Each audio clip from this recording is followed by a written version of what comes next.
আলহামদুলিল্লাহ, আমার নির্বাচনের প্রচারণা এবং যে প্রস্তুতি আমাকে দল থেকে আমাকে নির্দেশ করেছে, আমি সম্পূর্ণ প্রস্তুতি গ্রহণ করেছি। আমাকে গত 3 তারিখে জেলা প্রশাসক কার্যালয়ে জেলা প্রশাসক মহোদয়ের নেতৃত্বে আমাকে আমার মনোনয়ন পত্রটি বাতিল করা হয়েছিল।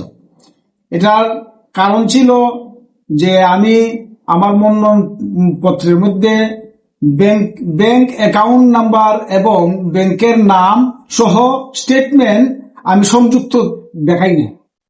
সেই হিসাবে আমি এটা বৈধ করার জন্য আমি নির্বাচন কমিশনারে প্রধান নির্বাচন অফিসে আমি আপিল করেছি। ইনশাল্লাহ আমি 1-2 দিনের ভিতরে আমাকে এই বৈধতার পত্র আমার ডিসি অফিসে আসবে, রিটার্নিং অফিসারের কাছে আসবে এবং আমি বৈধ হিসাবে ইনশাল্লাহ প্রার্থী হিসাবে ঘোষণা পাইব। আমি আমার দল থেকে বলা হচ্ছে যে আমরা 12 দলীয় জোটের বা 11 দলীয় জোটই বলেন, এই জোটের সাথে আছি।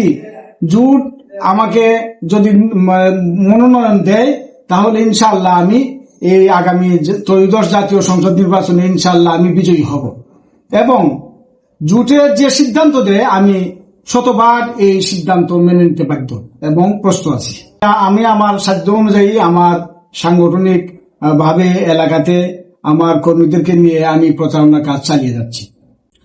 আমি মনে করি যে আগামী 13শ জাতীয় সংসদ নির্বাচনটি অবাধ, সুষ্ঠু এবং নিরপেক্ষ একটি নির্বাচন হবে। এই নির্বাচন মানুষ তার অধিকার, তার যে নির্বাচনী অধিকার আছে ভোট দেওয়ার, ইনশাআল্লাহ শতভাগ নির্বাচনে মানুষ ভোট দিতে পারবে।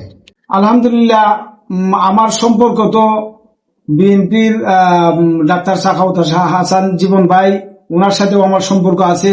মৌলানা আব্দুল বাসিত আজাদ সাহেব, উনি আমার বয়োজ্যেষ্ঠ, উনি আমার মুরব্বী হন, উনার সাথে আমার যথেষ্ট সুসম্পর্ক রয়েছে।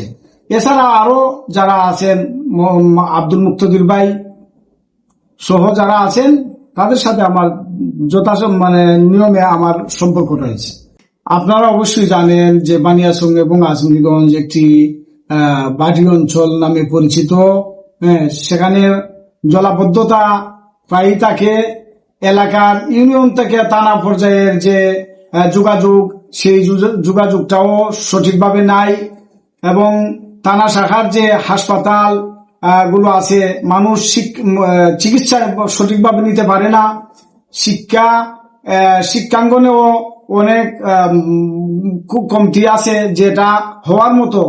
শিক্ষার দিকে আমাদের খুব একটা দৃষ্টি থাকবে যে মানুষ যাতে সুশিক্ষায় শিক্ষিত হইতে পারে এবং সমাজের মানুষ যাতে করে সে সুন্দরভাবে ইউনিয়ন শাখার থেকে থানা শাখার সাথে যোগাযোগ থাকতে পারে, থানা শাখা জেলা শাখার সাথে সুন্দর যোগাযোগ যাতে হয়, সেই ব্যাপারে আমাদের যথাসাধ্য চেষ্টা থাকবে ওইগুলোর প্রতি লক্ষ্য রাখা।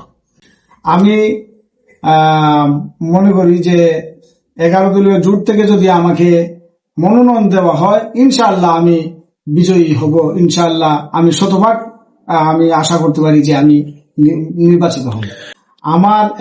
আমার কেন্দ্রীয় নির্দেশনা হলো যে 11 দলীয় জোট থেকে যাকে মনোনয়ন দেওয়া হয় উনাকে আমি সমর্থন করে নিব। এটা নির্দ্বিধায় 100% আমি উনাকে কি করবো। আর আমাকে যদি দেওয়া হয়, আলহামদুলিল্লাহ আমি তো সম্পূর্ণরূপে প্রস্তুত আছি নির্বাচন করার জন্য।